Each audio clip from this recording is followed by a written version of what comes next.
This is CBS7 First Alert News at 9, with live reports from your First Alert election station.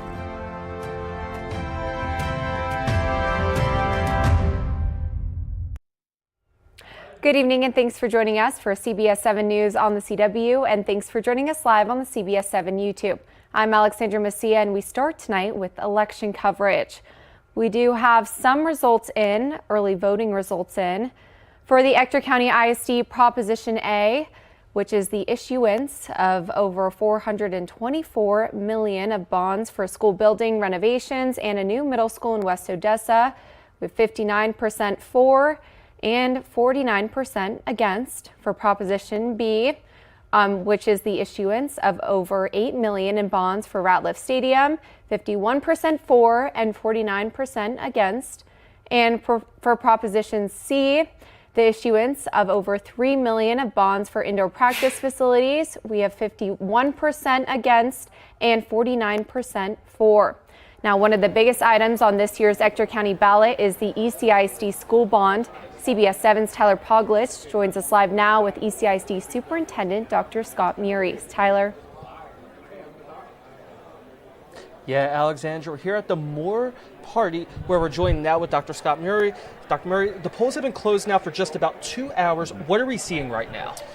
Early results are really positive for the students in ECISD. So Proposition A leading by about 59% of the vote, so excited about that. Proposition B still ahead, but it's a bit closer. And then Proposition C right now is running a little bit behind. But we're very optimistic about what the strong turnout today will produce for us this evening. But right now, kids are winning in ECISD. Pretty excited about that.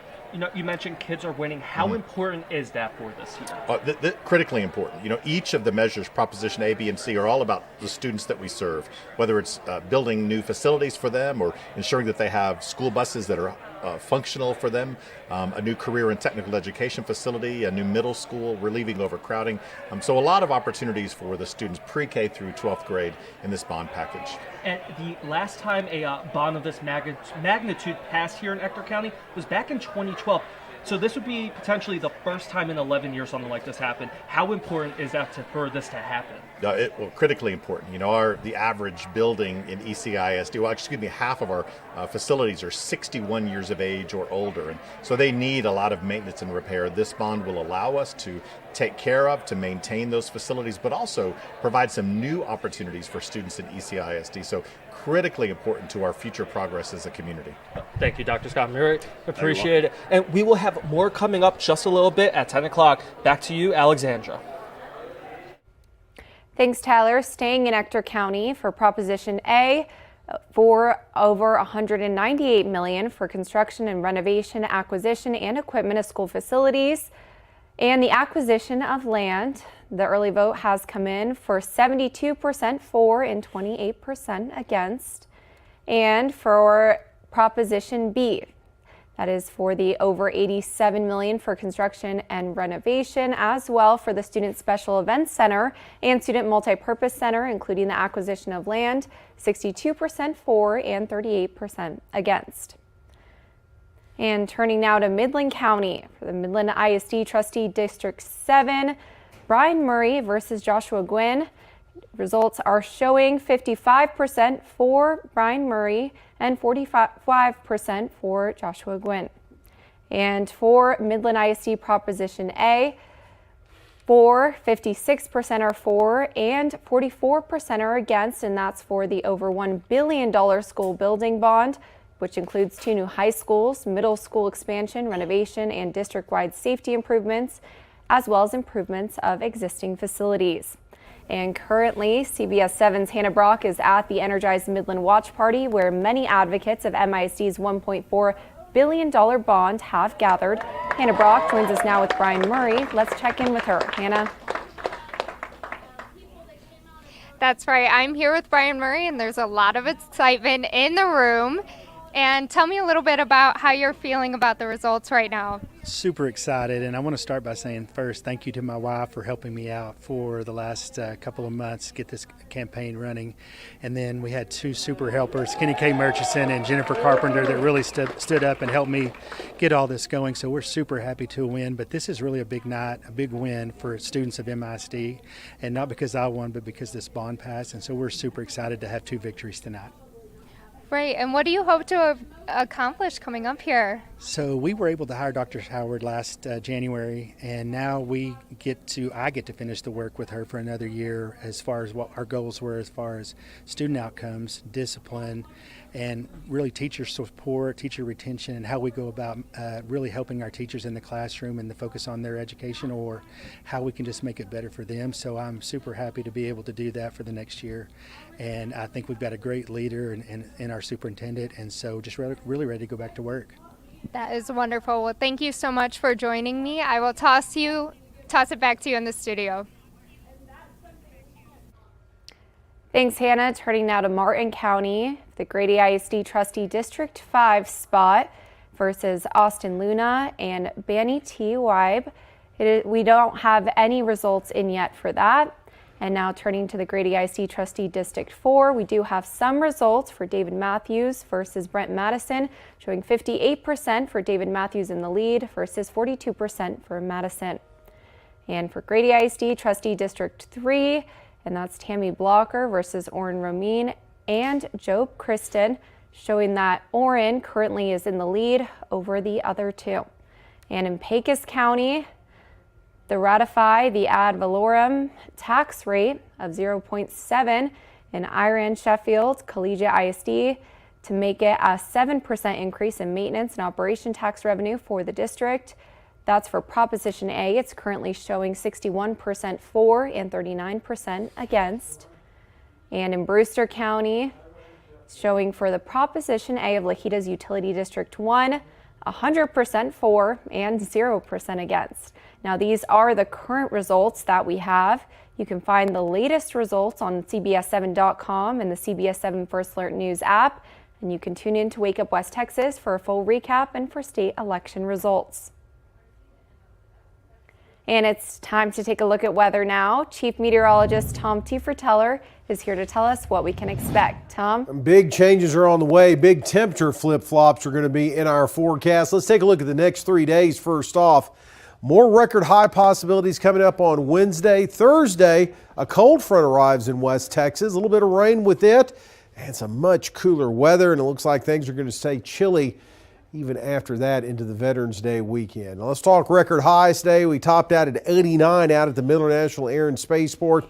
That'd be the old record of 88 set back in 1963. But look at all the 90s from Odessa west into the western Permian Basin and the Trans-Pecos, Fort Stockton, all the way up to 93.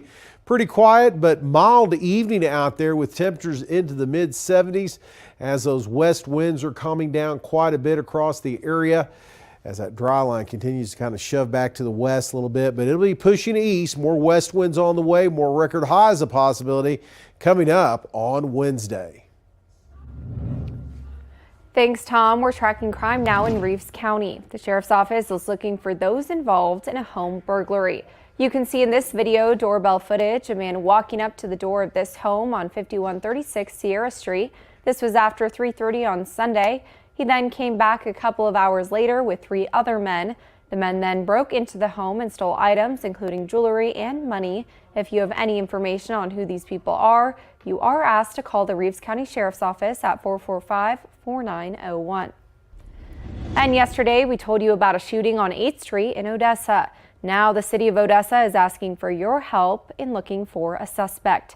17-year-old Eric Avila, according to the city, Avila and another man entered the victim's home to commit a felony, and Avila shot the victim inside his home.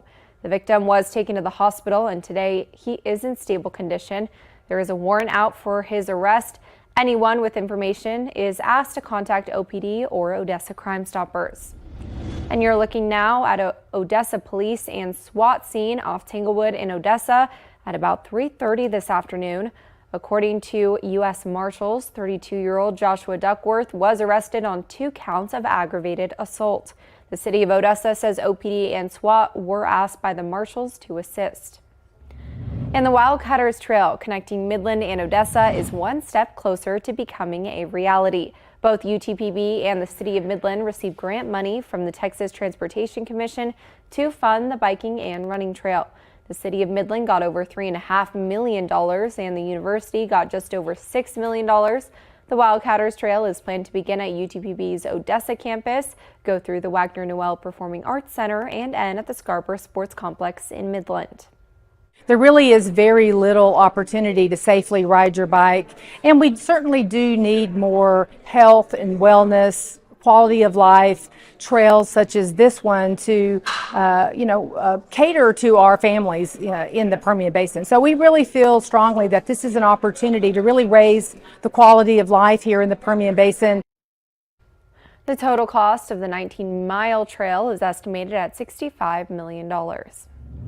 And now for a look at today's top headlines shown here in real time with real viewers on CBS7.com. See all these stories and more by downloading our app or visiting our website at CBS7.com. And still ahead, the Supreme Court heard arguments today in a case that could determine if states have the right to take guns away from domestic abusers.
The Supreme Court heard arguments today in a high-stakes case that pits gun rights against a federal law that seeks to protect victims of domestic violence. This is the first major gun case to come up since the Supreme Court issued a new standard on judging the constitutionality of gun regulations. Natalie Brand has more details from Washington. What do we want? Justice! When do we want it? Now! Outside the U.S. Supreme Court, a call to keep guns out of the hands of domestic abusers. What is at stake in this case? A million gazillion lives of men, women, and children. Amanda King told us she nearly lost her life to an abusive husband. I was in shock. I couldn't believe that he just shot me in the back of the head. She's among the women who shared their stories while arguments unfolded inside the U.S. Supreme Court. Guns and domestic abuse are a deadly combination. As this court has said, all too often, the only difference between a battered woman and a dead woman is the presence of a gun. Lawyers for 23-year-old Zaki Rahimi are challenging the constitutionality of the 1994 law that led to his indictment for possessing a firearm while having a restraining order against him. He was arrested after shooting his gun in public 5 different times. You don't have any doubt that your client's a dangerous person, do you? Your Honor, I would want to know what dangerous person means. Well, I mean, someone who's shooting, at people, that's a good start. The Biden administration argues that last year's Supreme Court decision in the U.S. versus Bruin case has muddied the waters. That ruling said history and tradition should determine whether laws regulating firearms are constitutional. Once the court corrects the misinterpretation of Bruin, then I think the constitutional principle is clear. You can disarm dangerous persons. Legal analysts say a majority of justices appears poised to uphold the law to protect victims of domestic violence. Natalie Brand, CBS News, the Supreme Court. A decision in the case is not expected until June. Pretty quiet evening out there as we've seen record high temperatures today. More of that's in the forecast, but then here comes a cold front. More on that next.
Now, from the CBS7 First Alert Weather Center, here's Chief Meteorologist Tom Tiefertiller.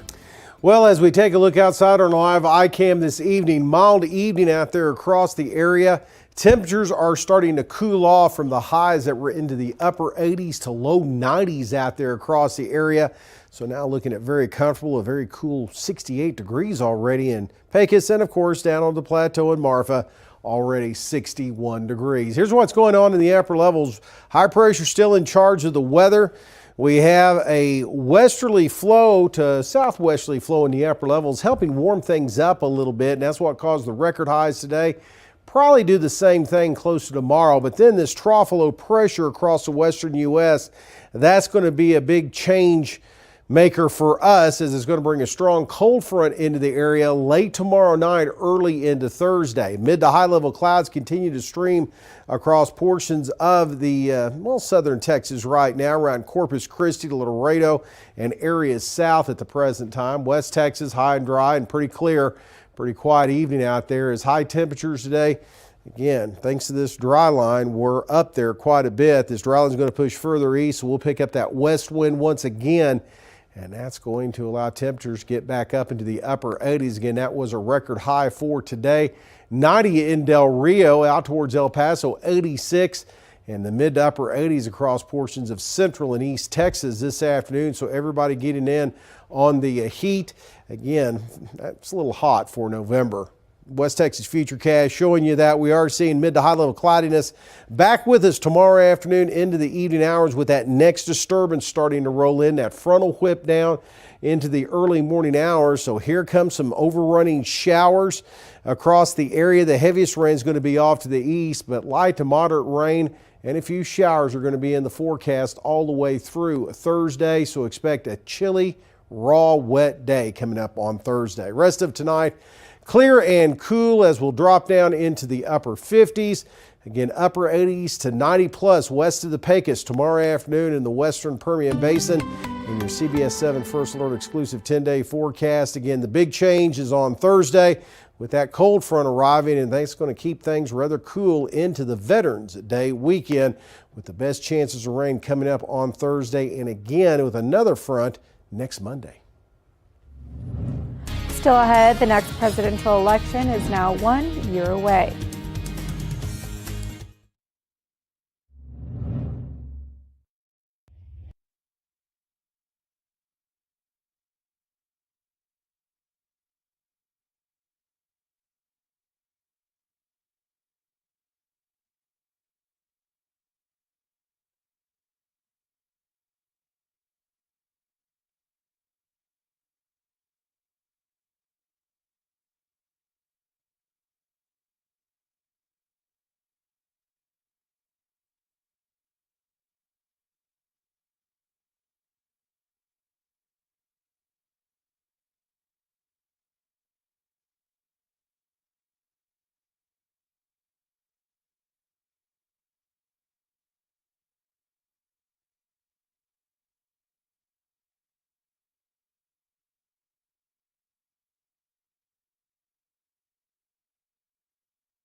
The next presidential election is now 1 year away, and election administrators nationwide are having to prepare like never before.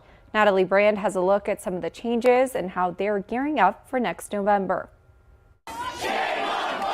The unprecedented challenges of the 2020 presidential election have led to unprecedented new security measures in places like Phoenix, Arizona, from fencing around the tabulation center with key card access required to extra security for voters and workers. Maybe some of this is overkill, but we don't ever want to get to the situation where we test it. Maricopa County Recorder Stephen Richer, elected in 2020, is among election administrators nationwide who have experienced a barrage of threats. If you count things like you're a traitor and we think you should go, hundreds. If you count actionable threats that the FBI and DOJ are prosecuting, I have 3 right now. This new reality is spurring a lot of turnover. The Brennan Center for Justice estimates 2024 will be the very first presidential election for more than 1 in 5 local elections officials. We're certainly seeing an exodus of election officials across the country, and every election official that I've talked to is aware of it and really making plans and trying to mitigate that loss of institutional knowledge. Former Washington Secretary of State Kim Wyman also served as a senior advisor at CISA, the Federal Cybersecurity and Infrastructure Security Agency.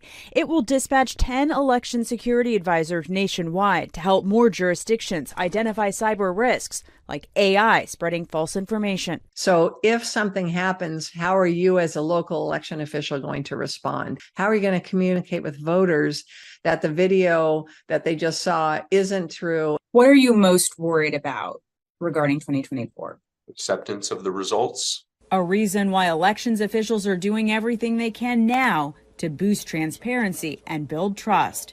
Natalie Brand, CBS News, Washington. A survey conducted by the Brennan Center for Justice found that more than 70% of election officials say their budget needs to grow to address new security and administration needs and would like more support from the federal government. And still ahead, 2 powerful telescopes have detected the oldest and most distant black hole ever found.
An out-of-the-world discovery. With the help of 2 powerful telescopes, NASA has detected the most distant and oldest black hole ever found.